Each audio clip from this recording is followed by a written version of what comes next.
വിശദമായി കടക്കുമ്പോൾ ആദ്യം തന്നെ നമ്മൾ കൊച്ചിയിലേക്കാണ് പോകുന്നത്. എറണാകുളം തിരുവാങ്കുളത്ത് 3 വയസ്സുകാരിയെ പുഴയിലെറിഞ്ഞു കൊലപ്പെടുത്തിയ അമ്മ സന്ധ്യക്കെതിരെ കൊലക്കുറ്റത്തിന് കേസെടുക്കും.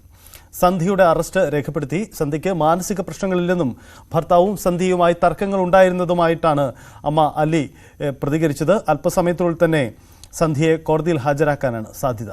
അലിയുടെ പ്രതികരണത്തിലേക്ക്.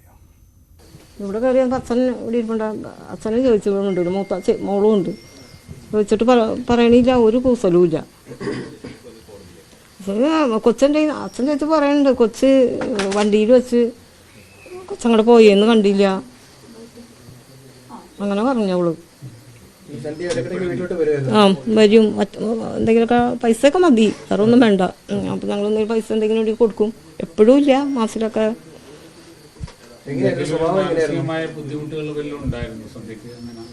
ഇല്ല, അങ്ങനെ ദേഷ്യം വരും. ദേഷ്യം വന്നാൽ ഭയങ്കര ഇതാണ്, അല്ലാണ്ട് വേറെ കുഴപ്പമൊന്നുമില്ല. ഇല്ല, അത് അങ്ങനെ കുഴപ്പമൊന്നുമില്ല. അവരിൽ നിന്നുള്ള ഒരു ബുദ്ധിമുട്ട് അവർക്ക് ഉണ്ടായുള്ളൂ. ഞങ്ങള് ഈ ഇതിന് കൊച്ച് ഇനി ഇവിടെ ഇങ്ങോട്ട് വിടന്ത് പിള്ളേരെ ഇവിടെ അടുത്താക്കിക്കൊണ്ട് ഞങ്ങൾക്ക് അങ്ങനെ പോകാൻ പറ്റൂല. അതുകൊണ്ട് ഇവിടെ ഡോക്ടറെ കാണിക്കണമെന്ന് പറഞ്ഞു. ദേഷ്യപ്പെടണായിരുന്നോണ്ട് എന്തെങ്കിലും പറഞ്ഞാൽ അവള് ദേഷ്യപ്പെട്ടു. ഭയങ്കര ഇതാണ് അമ്മോടൊക്കെ. ഇവിടെ അങ്ങനെയൊന്നും ഉണ്ടായില്ല, അത്രയും കുഴപ്പമില്ല. ഇത് ഭർത്താവ് ഇത്തിരി കുടിക്കുകയൊക്കെ ചെയ്യും. പിന്നെ ഈ തല്ലും പഴക്കും എന്തെങ്കിലും പറയുമ്പോ അങ്ങനെ ഉള്ള ഇതാണ്. അവൻ സ്നേഹത്തിലല്ല.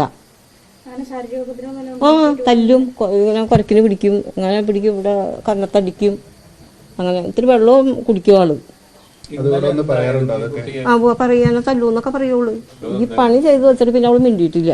ഇവിടെ വന്ന് കയറി, ഇവിടെ ഈ പെരയിൽ കയറി ഇങ്ങനെ ഇരുന്നിട്ട് പിന്നെ അവര് പോലീസിനെ അറിയിച്ച്. പോലീസുകാർ വന്നപ്പോഴാണ് എന്താണെന്ന് ചോദിച്ചപ്പോഴും അപ്പോഴും പറഞ്ഞില്ല. മുൾക്കുളത്ത് ഇവിടെയും കൊണ്ട് പോയി. അവിടെ ചെന്നപ്പോൾ ഒരു ഓട്ടോറിക്ഷക്കാരൻ ഇവിടെ വന്ന് ഇറങ്ങിയ ഓട്ടോറിക്ഷക്കാരൻ പറഞ്ഞാണ് ഞങ്ങളറിയണത്. ഇവിടെ പറഞ്ഞില്ല. മക്കളോടും ഇത്തിരി സ്നേഹക്കുറവ് ഉണ്ടാക്ക്. പിന്നെ അമ്മോട് അവർക്ക് ഇഷ്ടക്കുറവുണ്ട്. എന്നോട് കുഴപ്പമില്ല, ഞങ്ങളോട് എല്ലാവരോടും ഇഷ്ടമാണ്. അങ്ങനെ ഭയപ്പെടുത്താൻ ശ്രമിച്ചു എന്നൊക്കെ പറയുന്നുണ്ട്. ഐസ്ക്രീമോ അങ്ങനെ കഴിക്കരുതെന്നൊക്കെ പറഞ്ഞിരുന്നു. അങ്ങനെ ഒന്നുമില്ല. അതെന്തെങ്കിലും ഈ അമ്മയല്ലേ എന്തെങ്കിലും വടിയോ കൊച്ച് അടിക്കും. ചില ആളുകളൊക്കെ പറയുന്നത് മുൻപും മോളെ ഭയപ്പെടുത്താൻ ശ്രമിച്ചിരുന്നു സന്ധ്യ എന്നൊക്കെ പറഞ്ഞ അങ്ങനെ ഇല്ല. ഞങ്ങള് വരും. എന്താ ഉണ്ട്.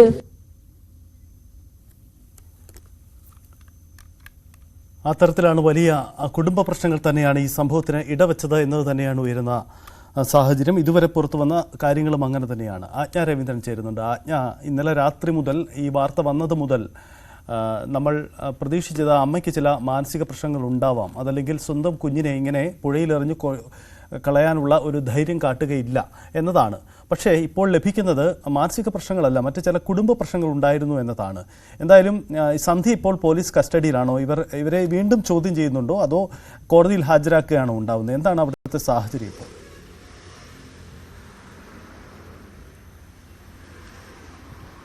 സജിത്ത്, സന്ധ്യ ഇപ്പോൾ ചെങ്ങമനാട് പോലീസ് സ്റ്റേഷനിലാണുള്ളത്. ഡിവൈഎസ്പി ഒന്നുകിൽ ഇങ്ങോട്ടേക്ക് വരികയോ അല്ലെങ്കിൽ ഡിവൈഎസ്പി ഓഫീസിലേക്ക് അവരെ എത്തിക്കുകയോ ചെയ്യുമെന്നാണ് ഇപ്പോൾ മനസ്സിലാക്കാൻ കഴിയുന്നത്. എന്തായാലും സന്ധ്യയെ ചോദ്യം ചെയ്യുന്നതിനോടൊപ്പം ഈ സന്ധ്യയുടെ ഭർത്താവ് സുഭാഷിനെയും ചോദ്യം ചെയ്യാം എന്നാണ് മനസ്സിലാക്കാൻ കഴിയുന്നത്. കാരണം സന്ധ്യ ഗാർഹിക പീഡനത്തിന് ഇരയായിരുന്നു എന്നുള്ള വെളിപ്പെടുത്തൽ വരുന്നുണ്ട്. അത് സന്ധ്യയുടെ അമ്മയുടെ ബയറ്റിൽ തന്നെ ആ കാര്യം കൃത്യമായി പറയുന്നുണ്ട്. സുഭാഷ് കള്ള് കുടിച്ചിട്ട് സന്ധ്യയെ നിരന്തരം ഉപദ്രവിക്കുന്ന ആളായിരുന്നു എന്ന് പറയുന്ന ഒരു തരത്തിലേക്ക് സന്ധ്യയുടെ അമ്മയുടെ റിയാക്ഷൻ വന്നിട്ടുണ്ട്. അതേസമയം സന്ധ്യയ്ക്ക് വളരെ രൂക്ഷമായ തരത്തിൽ ദേഷ്യം കാണിക്കുന്ന ഒരാളായിരുന്നു. ദേഷ്യം വന്നാൽ കയ്യിൽ കിട്ടുന്നതൊക്കെ തല്ലിപ്പൊട്ടിക്കുകയും ഫോണൊക്കെ അങ്ങനെ തല്ലിപ്പൊട്ടിച്ചിരുന്നു.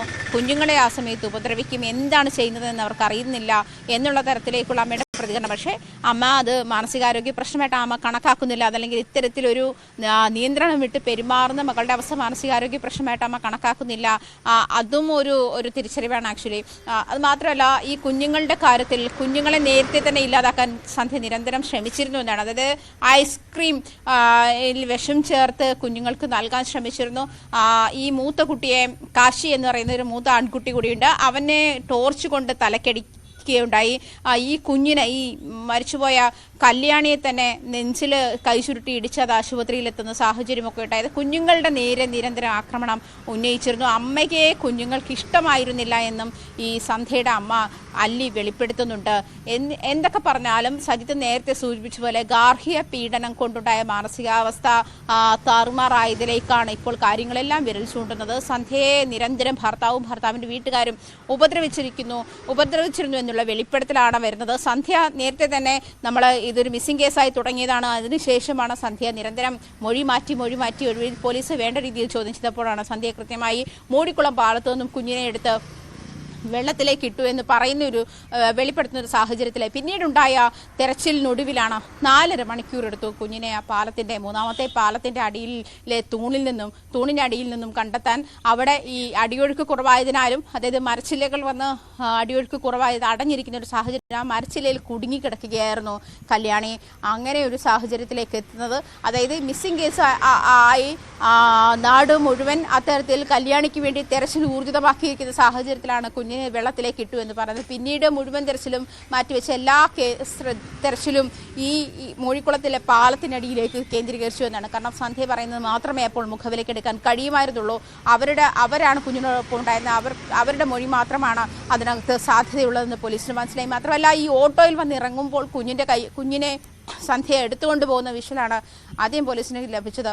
പിന്നീട് സന്ധ്യ പോകുന്നത് കുഞ്ഞില്ലാതെയുമാണ്. അപ്പോൾ ഇതിനിടയ്ക്ക് എന്തോ സംഭവിച്ചുവെന്ന് പോലീസിന് മനസ്സിലായി. അപ്പോഴാണ് പോലീസിന് കൃത്യമായി എന്തോ അപാകതയുണ്ട്, സന്ധ്യയുടെ മൊഴിയിൽ എന്തോ ഒക്കെ അപാകതയുണ്ട് എന്ന് പറയുന്നത്. അതേസമയം അമ്മയെ അല്ലി പറയുന്നത്, ഇന്നലെ സന്ധ്യ വന്ന ശേഷം ഒരക്ഷരം മിണ്ടിയിട്ടില്ല, കുഞ്ഞിനെ മറന്നുപോയി, എനിക്ക് ഓർമ്മയില്ല, കുഞ്ഞിനെ ബസ്സിൽ വെച്ച് മറന്നു, അങ്ങനെ വിവിധ മൊഴികളായിരുന്നു സന്ധ്യന് വീട്ടുകാരോടും പറഞ്ഞിരുന്നത്. അങ്ങനെയാണ് സന്ധ്യ ഇന്നലെ 3:30 അംഗൻവാടിയിൽ നിന്ന് കുഞ്ഞിനെ കൂട്ടിക്കൊണ്ട് വൈകുന്നേരം 7:30 മണിക്കാണ് വീട്ടിലെത്തുന്നത്. അപ്പോൾ സന്ധ്യ തനിച്ചുണ്ടായിരുന്നുള്ള ഈ കൊലപാതകം ആസൂത്രിതമാണ് എന്നുള്ള കാര്യത്തിൽ വ്യക്തതയുണ്ട് സജിത്ത്. കാരണം സന്ധ്യയ്ക്ക് ഈ പറയുന്ന സമയം 3:30 മുതൽ വൈകുന്നേരം 6 മണിക്കാണ് മൂഴിക്കുളം പാലത്തിൽ നിന്ന് കുഞ്ഞിനെ ഈ പുഴയിലേക്ക് എറിഞ്ഞതെന്ന് പറയുന്നു. ഈ 3:30 മുതൽ 6 മണി വരെയുള്ള സമയം സന്ധ്യയ്ക്ക് വേണമെങ്കിൽ കുഞ്ഞിനെ കൊല്ലാതിരിക്കാം, അതല്ലെങ്കിൽ തിരുത്താം, മാനസികാവസ്ഥയ്ക്ക് മാറ്റം വരാം. പെട്ടെന്നുണ്ടായിട്ടുള്ള ഒരു ക്ഷോഭാവസ്ഥയിലോ അല്ലെങ്കിൽ പെട്ടെന്നുണ്ടായിട്ടുള്ള ഒരു തീരുമാനത്തിലോ ഉണ്ടായതല്ല എന്നുള്ള കാര്യത്തിൽ വ്യക്തതയുണ്ട്. കാരണം നേരത്തെയും കുഞ്ഞുങ്ങളെ ഇങ്ങനെ കൊല്ലാൻ ശ്രമിച്ചിരുന്നു. ഈ 2 കുഞ്ഞുങ്ങളെയും കൊന്നിട്ട് ഇവരെന്ത് ചെയ്യാനാണ് എന്നുള്ള ചോദ്യവും നാട്ടുകാർ ചോദിക്കുന്നുണ്ട്. എന്നിരുന്നാൽ പോലും ഈ ഗാർഹിക പീഡനം ഒരു പ്രധാനപ്പെട്ട കാരണമാണെന്ന് പറയുന്നു. താൻ കുഞ്ഞിനെ കൊന്ന ശേഷം താനും ആത്മഹത്യ ചെയ്യാനാണ് തീരുമാനിച്ചതെന്ന് സന്ധ്യ പോലീസിന് മൊഴി നൽകിയിട്ടുണ്ട്. എങ്കിൽ പിന്നെ എന്തുകൊണ്ടാണ് തീരുമാനം മാറുന്നത്? ആത്മഹത്യ ചെയ്യുന്ന തീരുമാനത്തിൽ നിന്നും സന്ധ്യയ്ക്ക് മാറാൻ കഴിഞ്ഞു, പക്ഷേ കുഞ്ഞിനെ കൊല്ലുന്ന കാര്യത്തിൽ നിന്നും സന്ധ്യയ്ക്ക് മാറാൻ കഴിഞ്ഞില്ല. നേരത്തെയും ഇത്തരത്തിൽ കുഞ്ഞുങ്ങളെ കൊല്ലാനുള്ള ശ്രമങ്ങൾ ഉണ്ടായിട്ടുണ്ട്. അങ്ങനെയെങ്കിൽ കുഞ്ഞുങ്ങളെ എന്തിനാണ് ഈ വീട്ടുകാർ അമ്മയുടെ അടുത്ത് സുരക്ഷിതമല്ലാതിരിക്കുന്നു എന്നുള്ള ഒരു സാഹചര്യം കൂടിയുള്ളപ്പോൾ എന്തിനാണ് അമ്മയുടെ ഒപ്പം തനിച്ച് ഇരിക്കാൻ ഉള്ള വഴികൾ ഒരുക്കി കൊടുക്കുന്നത് എന്നുള്ള കാര്യങ്ങളൊക്കെ ബാക്കിയാവുന്നുണ്ട്. എന്നിരുന്നാൽ പോലും അതിനൊക്കെ അല്പസമയത്തിനുള്ളിൽ തീരുമാനമാകും. സന്ധ്യയെ കൂടുതൽ ചോദ്യം ചെയ്യാൻ DYSP വരുന്നുണ്ട്. അതുപോലെ ആശുപത്രി ഡോക്ടർ, മാനസികാരോഗ്യ വിദഗ്ധൻ എത്തി ഇവരുടെ മാനസിക ആരോഗ്യം പരിശോധിച്ച ശേഷമായിരിക്കും തുടർ നടപടികൾ ഉണ്ടാകുക.